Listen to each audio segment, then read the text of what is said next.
Welcome, everybody, to the College Football Weekly Pick'em Show here on the Grueling Truth Sports Network.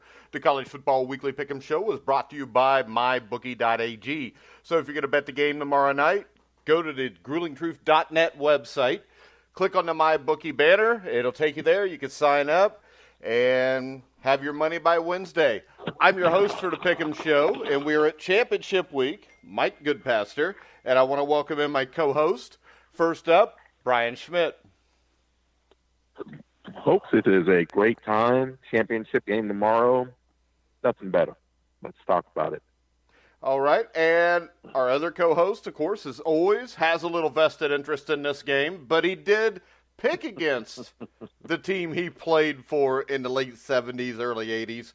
I'm sure Bear Bryant's flipping over in his grave last week when it happened, and the last laugh was on him and all of us as Alabama advances to another championship game. Help me welcome former offensive lineman for the Crimson Tide, Bill Searcy. How you doing, Bill? I'm good, man. You persuaded me. See, all year long I picked Alabama, and you beat me up every week. And so last week I said, okay, I'm not taking Alabama. This one time I'm taking Clemson. You see what happens?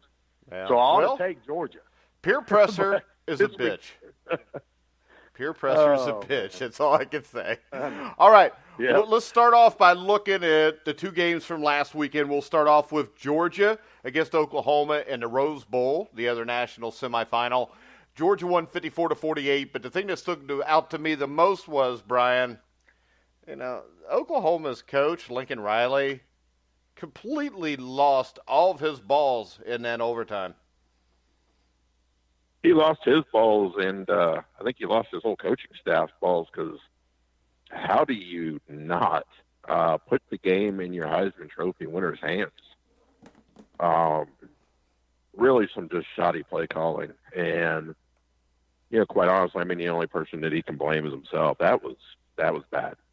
Yeah, especially when you look at Baker Mayfield was 23 for 35, 287 yards, 2 touchdowns.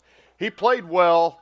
And I don't know why, Bill, when you got a player like that has taken you that far, why you don't let him try to finish the job for you. Yeah, I agree with both of you guys. He should have let Baker win or lose it for him. The first half was, I almost turned the game off. I almost stopped watching. I thought it was going to be just a blowout and wasn't even going to be entertaining. But Georgia started getting after him a little bit and started affecting him. But you guys are right. The coach, I put it all on the coach, and he should have let Baker Mayfield take him on in with it. Yeah, and if you look at that game, the key to that game outside of that, you got a freshman quarterback like Jake Fromm who played about as perfect as he could play as a freshman in your first big situation, Brian. 20 for 29, 210 yards, 2 touchdowns. That has to give Georgia a lot of hope going into tomorrow night. Yeah, I thought he not only did he play well, but I thought that he controlled the game well, especially the second half. Every time they needed a play, he made the play. A couple times called checks out of plays they had called, got into the right play. Really, it's great when you see a freshman quarterback really kind of grow up. And we've kind of seen that with him and in that game. He really stepped up in a big-time way and made some great throws down the stretch. Yeah, and I thought another key, of course, had to be Sonny Michel and Nick Chubb. Read it for Michel, 11 carries, 181 yards, 16 yards a carry. I don't know why he doesn't get more press nationally. Nick Chubb, the guy who usually gets the press, 145 yards, Bill. And when you run the ball like that, you can beat anybody.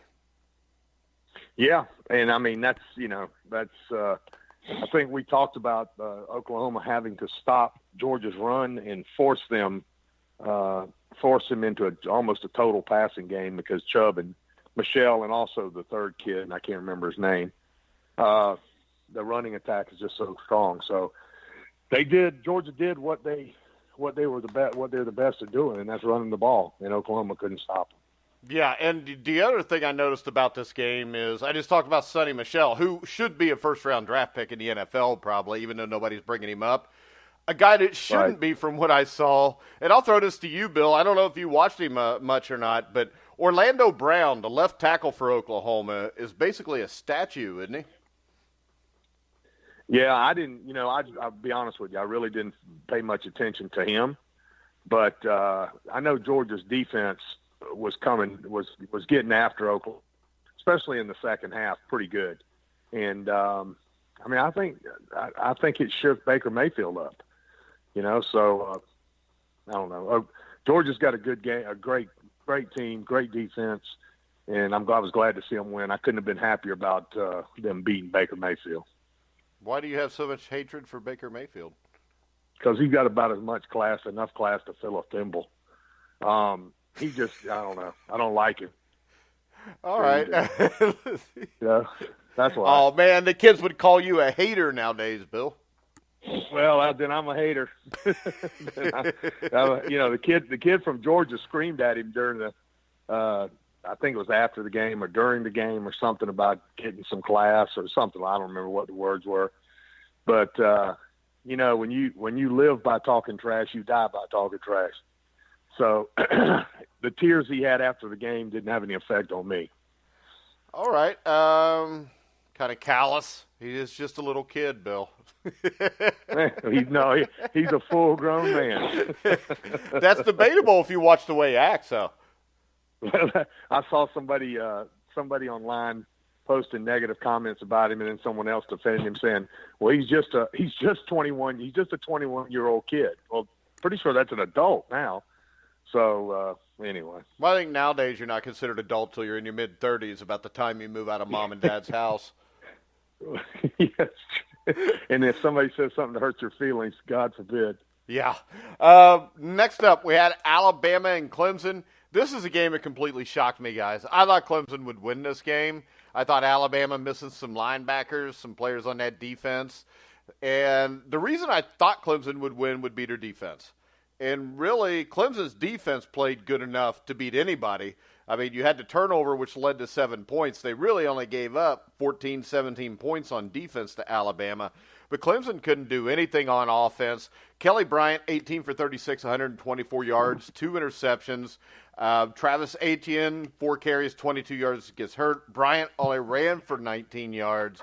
When you look at this, Bill, the dominance was overwhelming in this game, and this is a game where I think all three of us picked Clemson. Yeah, I was shocked. I was shocked by the game and how it all turned out in the end, but also how Alabama's defense, in this game, by far the best game that we've seen them play all year long. And it was kind of reminiscent of maybe last year's defense, with scoring on defense, getting turnovers, causing turnovers, sacking the quarterback, putting pressure on Kelly Bryant, making him run. They played a pretty complete game on defense, and good enough to win. The offense was certainly not stellar, but they just, at least the offense didn't get them beat. So yeah, actually, when you look at the stats, Bill, when you look at these stats, I mean, if you would have just showed me these stats a week ago, I would have thought Alabama got blown out. If you'd have just shown me Alabama's offensive stats, right. But I think I heard the numbers. I think Alabama was maybe 50% on third down conversions. I think they were maybe 8 of 16 or something like that, which is better than what they have been, but not as good as they need to be. And same on defense. They were only about the same on stopping on third down on defense from what I remember. So they just made some big plays, and the defense scoring points has a big impact on it too. So, I think they're going to have to do that this week also. All right, so Brian, my big question about Alabama going into this game, it's the same thing that was everybody's question going into every Alabama game. Is Jalen Hurts good enough to get this done tomorrow night? I mean, if the defense gives up 24, 27 points against Georgia, can Jalen Hurts win this game? Can they put it on him and have him win it, or does this has to be just done by the defense and him not turning the ball over? I tell you, I really think it has to be the defense has to play well, and Hurts just not turn it over, play within the system. The one thing going back to what we were talking about last week, yes, when you looked at this game on paper, Clemson clearly looked like they were the better team. However, the one thing, it's much like Ohio State, much like, even Clemson now, when you got Saban and you give them a month to prepare, that's tough. And they really, their game plan was great. Everything they did, they put a lot of pressure on Clemson. And once Clemson started making mistakes, then it just went downhill. For them to win this game, it's got to be the same game plan. They've got to make Georgia uncomfortable. They can't let Georgia run the football. And Hurts cannot turn the football over. And I think if they do those things, then they have an opportunity to win. All right. Now, when I look at this Georgia-Alabama national championship game, there's a few things that stand out to me, and one of them is the difference between the two teams on special teams, Brian. I mean, Alabama's 40th in the SAP, whatever the hell that is, but it ranks the best special teams. Georgia's number 1. The old adage is special teams is a third of the football game. Most people, especially fans looking at it, wouldn't even consider that. And I think in a game this closely contested, the difference could be the special teams. And if it is, I think Georgia has a significant advantage. Yeah, anytime your special teams is ranked number 1 in the country, it always gives you an opportunity. Georgia, the thing about Georgia, not only from their special teams, their defense, the way they run the football, the way they've really done a nice job offensively of putting a good game plan together is they really don't beat themselves. They let their running game work for them, their defense work for them, and their special teams work for them. When you do that, that's a formula to win football games. And they've done it all year long. And so I think if it comes down to special teams, Georgia has a huge advantage.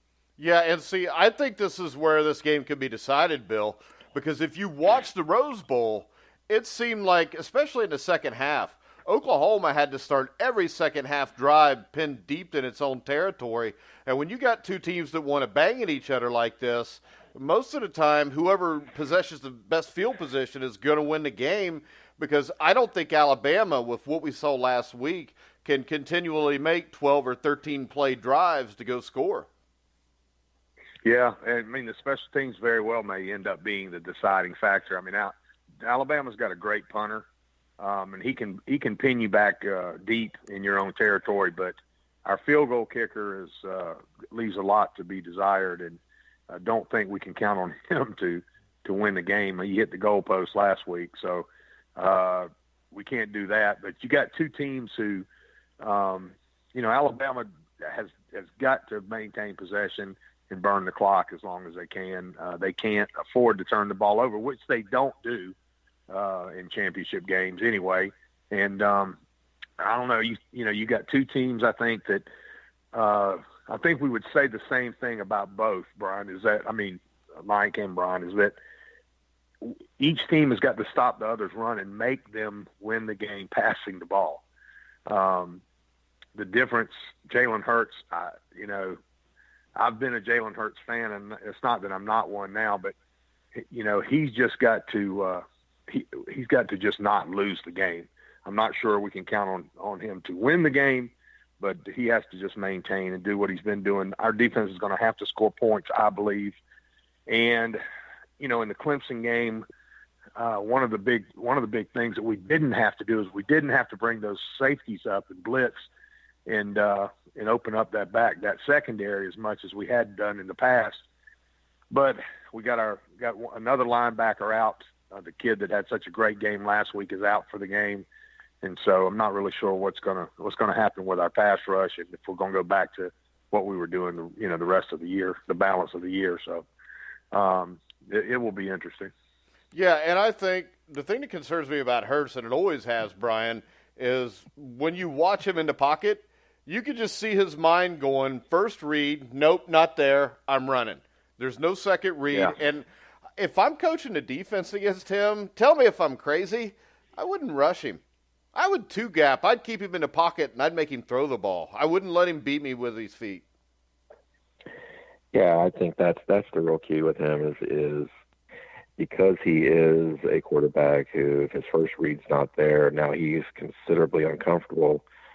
If you make him uncomfortable, but yet you stay in your lanes, you don't let him take off.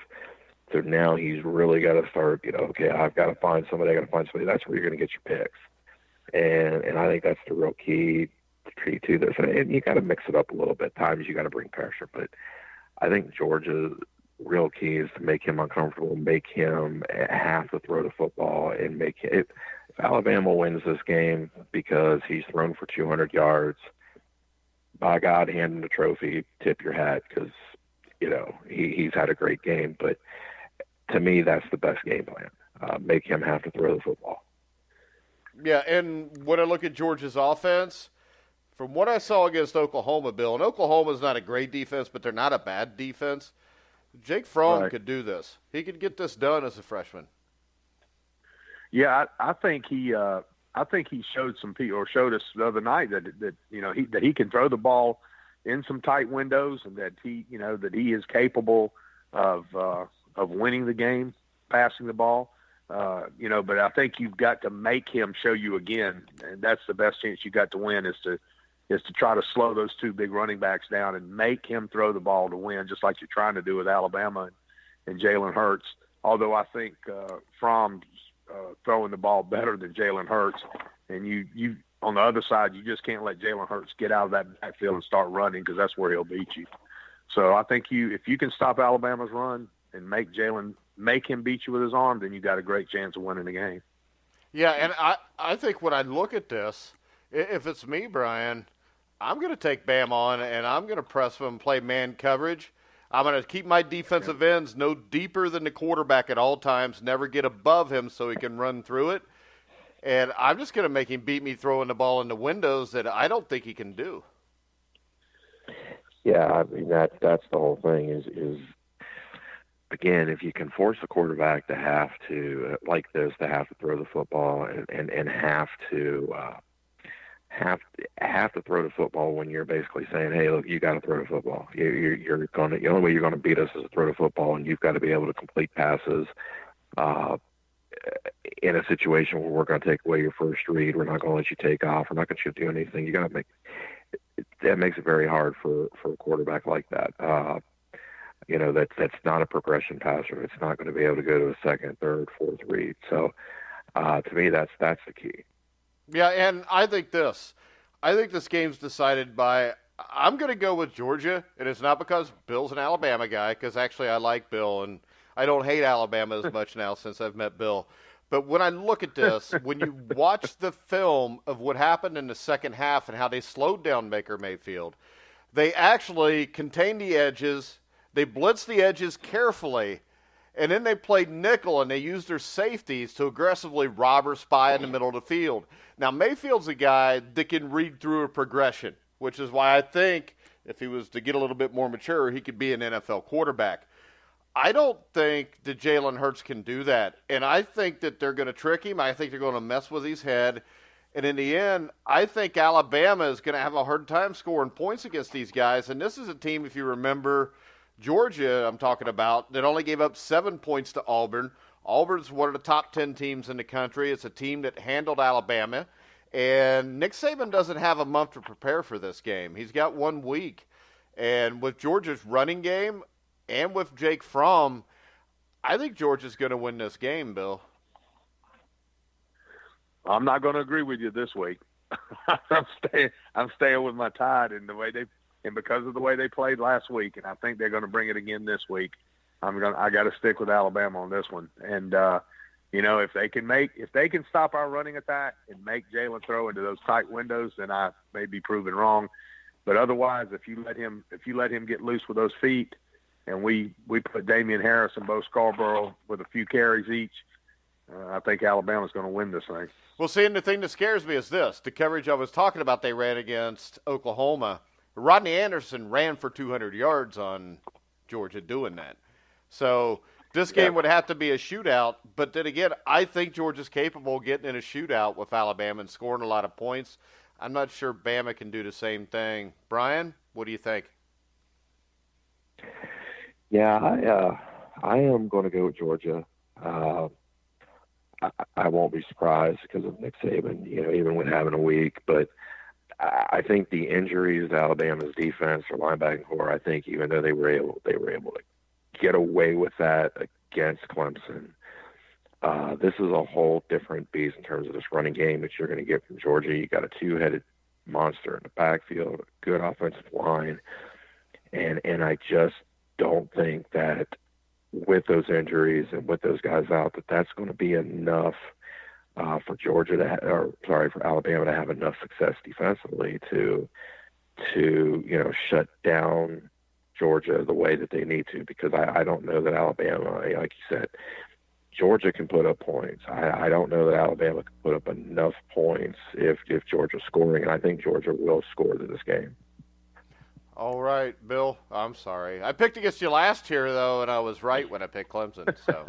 Yeah, you were. Hey, look, man, I like I said, I could probably go either way on this one. I understand either side, but I'm not going against them this week. And it wouldn't surprise me if the freshman quarterback in a national championship game craps the bed and Bama wins. But I'm finding it a hard time to see where Bama can break 20 points. And I think as many weapons as Georgia has, it's hard to see them scoring under that. Well, if we can get our nose guard to catch another touchdown pass, then we've got a really good chance. Hey, in Central Florida should be playing a winner the next week. Oh, whatever. God. So you didn't watch them beat the hell out of Auburn?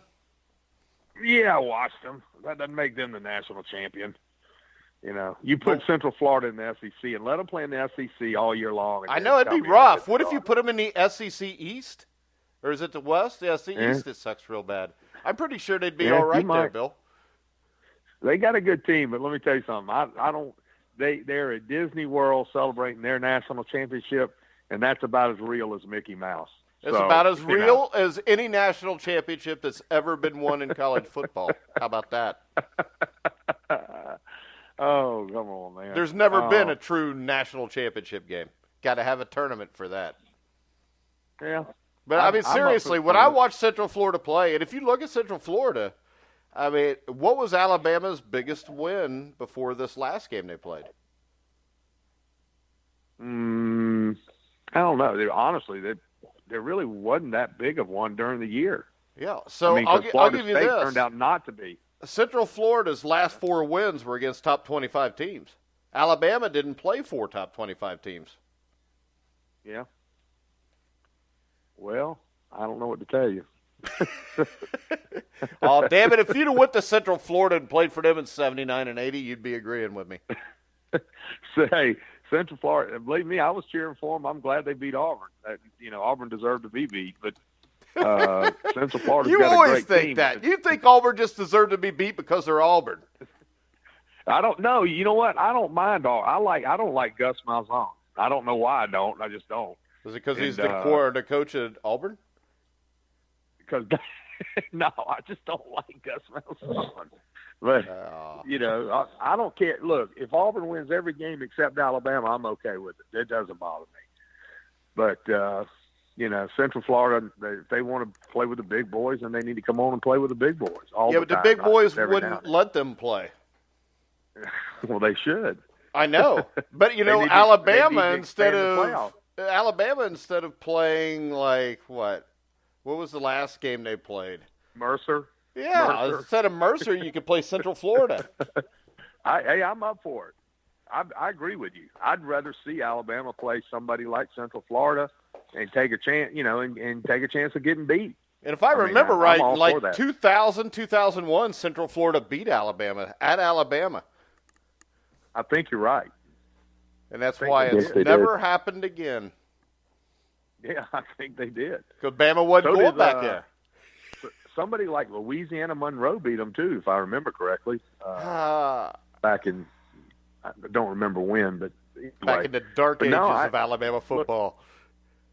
Look, I hate seeing them play, the Western Kentuckys and the Mercers.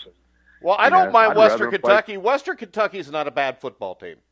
I mean, I think they've been in a bowl game 5 of the last 6 years. But Mercer that's a little messed up. Brian, what do you think? Yeah, I agree. I would love to see some of these big boys, play at Central Florida. Again, that's why I say the playoffs have got to be expanded. Look, what makes the NCAA basketball tournament so great is always a Cinderella team. That team that wins the first round, wins the second round, and you get into the regional semis. Maybe they get to the regional finals. Maybe they get to the Final Four. They don't win a national championship, but that's what makes it great.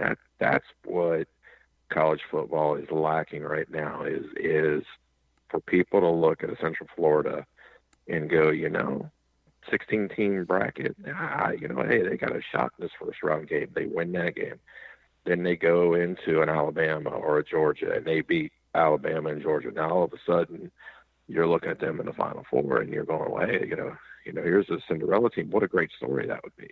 Yeah. But instead, the situation that we have now, you don't get that story. I love Ohio State. I would love to see a 16-team tournament, and look, find a true national champion, whether it's Alabama, Ohio State, or whether, hey, maybe Central Florida runs the table. Why not have that? Because let's be honest, the bowl games this year were absolutely horrible. The only game I watched was the Memphis, Iowa State, and then the Central Florida game. I mean, if you look at the bowl games this year, quite frankly, in my opinion, this is the worst year of bowl games that I've seen ever. I was happy to see, I was happy for schools like, New Mexico State that hasn't been to a bowl game, since, the 50s. Good for them. That's great. But it didn't matter. I mean, the bowl games were just, the matchups were horrible. Many of the games were blowouts. Then you've got the whole another issue that I've seen a lot of people talking about is when you got into some of these New Year Day games, players that were sitting out, because of their NFL draft stock, not want to get hurt. There's just so many things. It just comes down to, look, have a playoff, 16-team playoff, have a playoff. Make it exciting. Make it exciting for everybody. The fans are going to love it. The players are going to love it. There's no reason not to. Get rid of the. If you're concerned about the length of time it's going to take, which that's a whole another subject, but go from a 12-game schedule back to an 11-game schedule, and then have the tournament. And you could still have some of your other bowl games if you want to do that, but let's make it be something that people can get excited about. Because quite frankly, I could care less about a lot of these bowl games, really up until there was obviously the Ohio State USC game was one that I watched. Central Florida I watched, but really outside of that was about it. Yeah, and Brian, this is the thing. The college basketball tournament, what's the most exciting part? It's the first week, the first weekend. Oh, yeah. Honestly, the college basketball tournament, the first round and the second round, now it's, the first round being the Dayton deal, and the second round, and the third round. So, that first weekend, that's the best part of the basketball tournament. Yeah, and if you look at it, the NCAA basketball tournament blew up when it went up to 32, 48 teams, mid-late 70s, early 80s, and then all of a sudden you got an Indiana State goes to the national championship game. North Carolina State wins it. 1979, the Penn Quakers make the Final Four by beating North Carolina. You get all these great stories. You get Princeton almost beating Georgetown in 1988, I think it was, or 89, and there's no way that can happen here. Right now, all you got is four Davids just beating the hell out of each other, Bill. Yeah, I'd love to see the thing get expanded out and see some of these Jacksonville States and North Dakota States and those kind of teams that get a shot at it, man. I mean, but I don't think it's going to ever happen. No, because there's too much money that they're making from bowls. Exactly, and the bowls all suck. And until they stop making so much money on the bowls and TV money, Well, see, Bill, I don't think that's the problem. I think the problem's the payouts they're giving the people, the commissioners of the leagues and everything else, to go to these bowl sites and get paid off. Because you can't tell me for a second that a 16-team tournament wouldn't draw massively bigger ratings and bring in more sponsorship. Yeah. But yeah, it's just we talked about this last week, I think, and we talked about it before. I have no desire to watch a 6-6 team play a postseason game. No. None. And I think the majority of people would tell you that. And we can tell that by the crowds that are there. Yeah, which are usually non-existent. Right, exactly. So I would, like I said, I bring up North Dakota because I think they played yesterday, and I watched part of that game. They've always got a good team. And Jack State here in Alabama, they've got a good team. Almost beat Auburn last year. So I love to see some of these smaller schools get opportunities to play the big schools. I think it would be great. Yeah, most definitely. I guess we will be back with a post-game show at some time this week. I think you're going to the game tomorrow night, right, Bill? No, I'm not. Actually, I'm not. I was in New Orleans last week, so I decided to stay in Birmingham this week and watch it on TV with the rest of the world. So, are you guys up for doing a live post-game show after the game? I mean, I'm going to be awake. So I don't mind doing a live post-game show. All right, guys. So tomorrow, about 10 to 15 minutes after the national championship game ends, you can come back to thegruelingtruth.net or to Spreaker and listen to our live post-game show. We'll get all the thoughts. Bill will be crying and whining because I was right again and Alabama didn't win. But that's all right. Oh, God. Bill's team's in it every year at least. And I'm pretty sure that when I write my final top 25, the national champions this year for the Grueling Truth Network will be the Central Florida Golden Knights. You think? Hey, I wrote the Central Florida article and got like 50,000 reads, and the mayor of Orlando's retweeting it and the president of the school. So I figure if we make them the national champions, I think I'm going to have Brian buy them all rings. Hey, they're going to give themselves rings, just like Tennessee did. So Tennessee won some? No, they got that. Remember, he called them champions of life or something. And I think they got rings. I don't know, man. You don't get a ring for being champion of life. You got to be the champion of something important, like a football game, to get a ring. Like the SEC or something. All right, guys, we're going to wrap it up for tonight before this degenerates anymore. Make sure you catch us right after the national championship game, which Georgia will win 31-23. Make sure you catch up with us right after that game. You can check us out on iHeart, iTunes, TuneIn, Spreaker, wherever you find sports podcasts. You'll find The Grueling Truth. So for Bill Searcy, Brian Schmidt, I'm Mike Goodpaster. You've been listening to The Grueling Truth, where the legends speak.